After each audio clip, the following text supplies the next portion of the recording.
What's up guys and welcome. You are watching Fazi Fitness. So let's start this video with two of the biggest names in the bodybuilding industry right now. And also these two guys are rivals and teammates as well, who finally got together at 30 days out of this year's Mr. Olympia. And now both of them are gonna have a training camp with the coach Hany Behrooz together. So this has been a tradition for both these guys, especially for the last couple of years. And I have to say nothing has really changed, especially after the Olympia last year, when Hadi lost to Derek and he walked off that stage. Now again I do have to mention, he did congratulate Derek first, but the media just really made a big deal about this. So at the end of the day, they both know training together will make them both better than ever. It will make them both better bodybuilders, because they have been each other's rivals for the last 2 years. And 2024 is gonna be no different, and it is gonna be a decider on who really is the better bodybuilder, because Hadi was able to beat Derek in 2022. And Derek was able to dethrone Hadi Choopan last year. And this year it seems like they're both gonna be at their all-time best. So if you think about this, it's very hard to coexist, knowing that one of you is gonna lose the Olympia title. Not only just the Olympia title, but a huge amount of money as well. So the first place prize money is $400,000, while the second place is $150,000. So that is more than double the amount of difference. But that being said, I'm excited to see both these guys having a workout session together, which by the way is gonna be out any day now. And I think all of us should be really excited. I mean, these are two Olympia champions, and that is gonna be such a treat for us bodybuilding fans. So that guest posing of Samson Dauda did not go unnoticed at all. And guess who was there to point that out on Jay Cutler's podcast? The legend Jay Cutler himself, who seemed extremely impressed with how Samson looked for 5 weeks out of this year's Mr. Olympia. Samson guest posed this weekend. He looked very good. No, I didn't see it actually. I didn't see it either. No, I Looked very good. He kind of did it like just an impromptu. He's a static monster. Based on how he looked, what I saw, I don't know if I've seen him look that good before. Very round, Hopefully. good condition. Hopefully, I mean, And it is so great to see Milos Sarcev did not change his opinion about Samson's physique, even after parting ways. He still believes in Samson, that if he brings his all-time best conditioning, he is gonna be fighting for Olympia title, and that too this year. And I think we can all agree with that. Samson progressing next 2, 3, 4 more years, and then sky's the limit.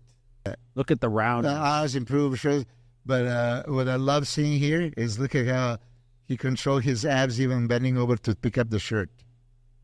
Okay. So Look at that, look at that. We just saw Hunter. I mean, does Hunter beat this? Tough, right?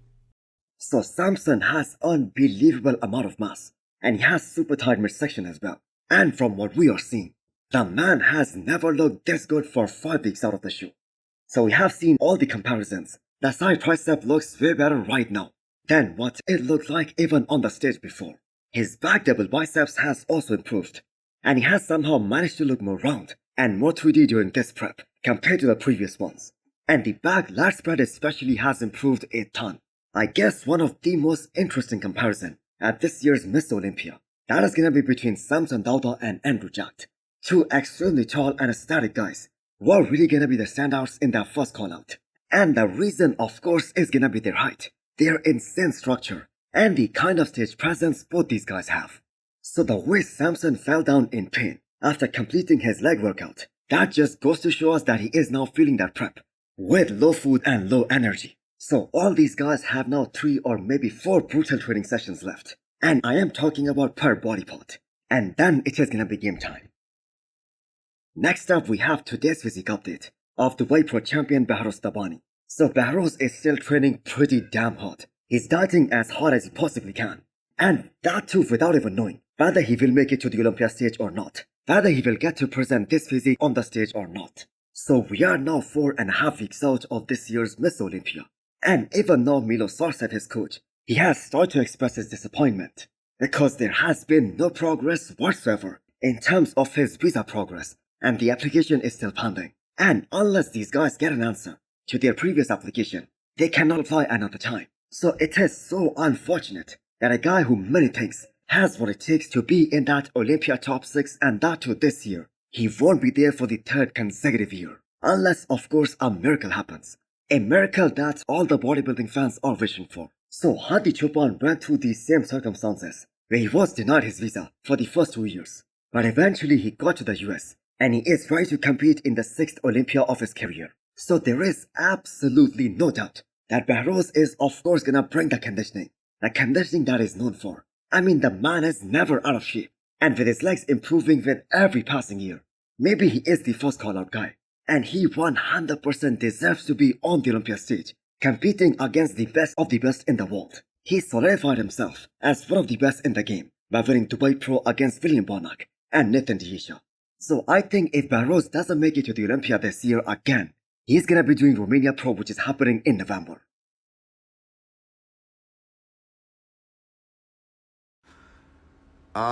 Yeah, listen, I would probably say my side shots, and definitely my most musculars. I truly think my most musculars are pretty much. So Nick Walker finally addresses this question, whether he is being overconfident for this year's Mr. Olympia by saying that he is gonna win. I mean, that is what we call the winner's mentality. So the great Sean Ray once said that 2001 Miss Olympia, which was his last Mr. Olympia, that was the first time he ever entered a bodybuilding show, knowing that he has absolutely no chance of winning that Olympia. And that is why he decided to retire. And we have to keep in mind, Sean wasn't like 40 years old when he decided to make that decision. He was placing top 4 in the world. Even at his last Mr. Olympia, he was top 4. But the moment he realized he cannot win, he just decided to walk away. I don't believe you can be overconfident. I don't think that's a thing. I just think if you're truly confident and you truly believe you can win at something, you'll win, period, And there's many ways to win, Of course I want to win the show, but like if another win could be if I just look way better than I did at my last show. That's a win. That's a positive win. And that all those shows that you just keep progressing and get them better in, you're going to eventually win, So I don't think you can be overconfident, You got to walk the fine line of confidence and arrogance, but I don't think overconfident. So other than Nick Walker's first ever Miss Olympia, he has never entered any show where he wasn't confident that he's gonna win that one. And same is the case for this year's Mr. Olympia as well, as he returns to that Olympia stage for the first time since 2022. But what if guys like Hadi Chopin and Derek, who placed over him even back in 2022, they make all those necessary improvements and bring great conditioning as well? Now Nick Walker knows that he's gonna be at a structural disadvantage against both these guys. In fact, against most of the guys in the first call-out. So all he can do is stick to his strengths and show up at his all-time best, and so much better than what we saw at this year's New York Pro stage. That physique, in my opinion, that just did not help Nick Walker at all. Because the thing is, people were expecting him to just walk all over the competition. But he had to fight extremely hard for that win. So I'm sure Nick Walker is gonna show up with some posing adjustments as well. Plus, more important than that, possibly with a smaller waistline. And yes, that can happen.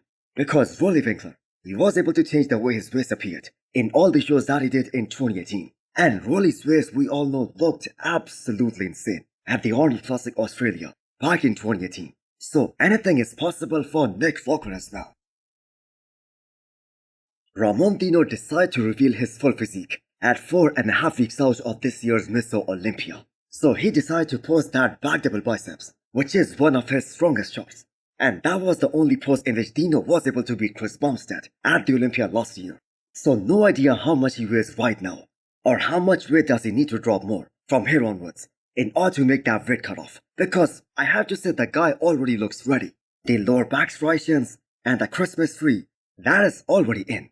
And I have to say Dino looks way bigger and rounder than what he looked like on the stage at his last show, or even last year. And although Chris Bumstead's abs and thigh pose, that is a very strong pose for him, especially the way he hits that vacuum. But strictly speaking, in terms of the abs development, Ramon probably has better abs than anyone in that first call-out, and that includes C-Bomb as well. So Ramon knows what's at stake here. This time he has got to beat Wesley first, in order to get to Chris Bumstead.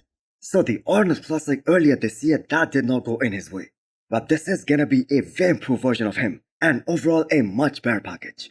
So hit the thumbs up button if you liked the video, and smash the subscribe button if you wanna come back for more. Thanks for watching.